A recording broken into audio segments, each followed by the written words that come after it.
Well, it only took a few short days for Joe Biden to show just how terrible he's going to be. Now, I think we all knew Biden was going to be bad, and I think we all knew that he was going to be this bad, but I didn't think he was going to be this bad this quickly.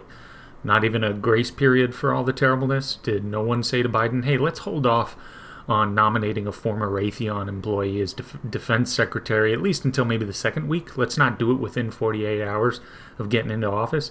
Because after all, despite not being Trump's number one fan, the one half decent thing people do credit him for is not starting any new wars. So this pick isn't the best look in the world. Oh, and this guy, since he's from Raytheon, is possibly going to be getting a huge payout for leaving to the tune of $1.7 million.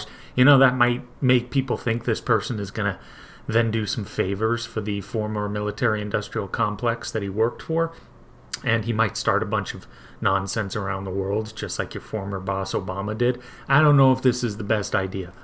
Well, it doesn't seem like anyone gave that advice to Biden, and that's too bad. Or it's really great. Depends on how you look at it. It might be good for Biden to just show his full hand from the get-go and force people to admit that this was a big mistake. Oh crap, he might be a warmonger, you think? Well, yeah, he might be, considering now apparently he's rolling hundreds of U.S. troops and 40 trucks and armored vehicles into Syria.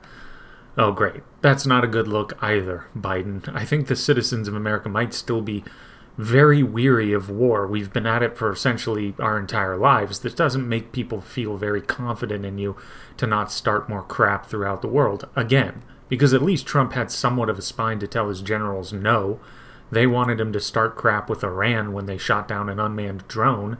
And like Trump or not, it was a wise decision for him to say no to striking back. Trump was told striking back may kill a few hundred people, and Trump said that's not worth an unmanned drone. Like I said, like him or not, that was a good call on his part. Biden needs to learn to say no to the generals when they want to continue endless wars and endless military strikes. But he won't learn to do that because he's in bed with them, hence the defense secretary nominee being a former Raytheon employee.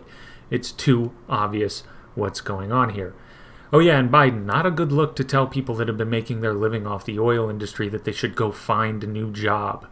You're actually proving Trump right. If you remember, during one of the debates, Trump spoke to Biden's stances that would destroy the oil industry, and Trump said, you know, would you remember that, Pennsylvania? Would you remember that, Ohio and Michigan? Well, I don't think they remembered it, but I think they do now, because I think it's coming back to haunt them, because it's been talked about before, and I think I made a video on this a long time ago, actually. I'm talking years ago.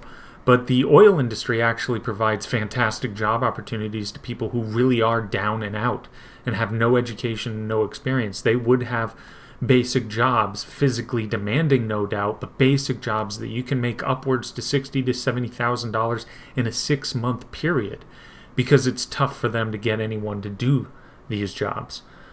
So a lot of people will go and work the fields for half a year, make a huge chunk of change, and they've just given themselves a lot of financial breathing room. Those opportunities, with a stroke of the pen by Biden, could be gone now. And not for nothing, injuring the oil industry in this way might provide a stark lesson for a lot of people in what the oil industry actually affects, which is almost everything.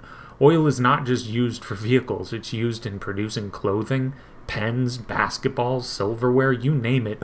Oil is probably used in its production in some form.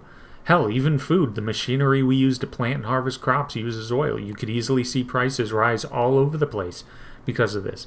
Now, this is not to say that I don't hope that someday we're not reliant on oil. I can't wait for that day when energy is dirt cheap and barely pollutes. Fusion energy would be a game changer.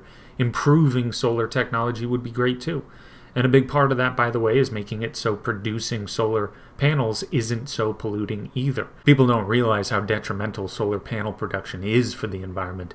But anyway, I'd love to see all those problems solved, but we are not there yet technologically. And what Biden has done so far is going to cause a lot of pain for a lot of people and severely limit opportunities in the U.S. and also jack up a bunch of prices. So, like I said, I'm sure we all knew Biden was going to be terrible, but I didn't think he was going to be this terrible this quickly. But you know what? Like I said, he's showing his full hand, and that'll just educate people, I guess. But anyway, that's all for now. Like this video and subscribe to my channel if you would, and please share my content, as my channel is severely algorithmically challenged on YouTube, and the only way I grow is if you help me out, which I know some of you have been doing, and all I can say is that it is ridiculously appreciated by me, for real. And above all, take it easy.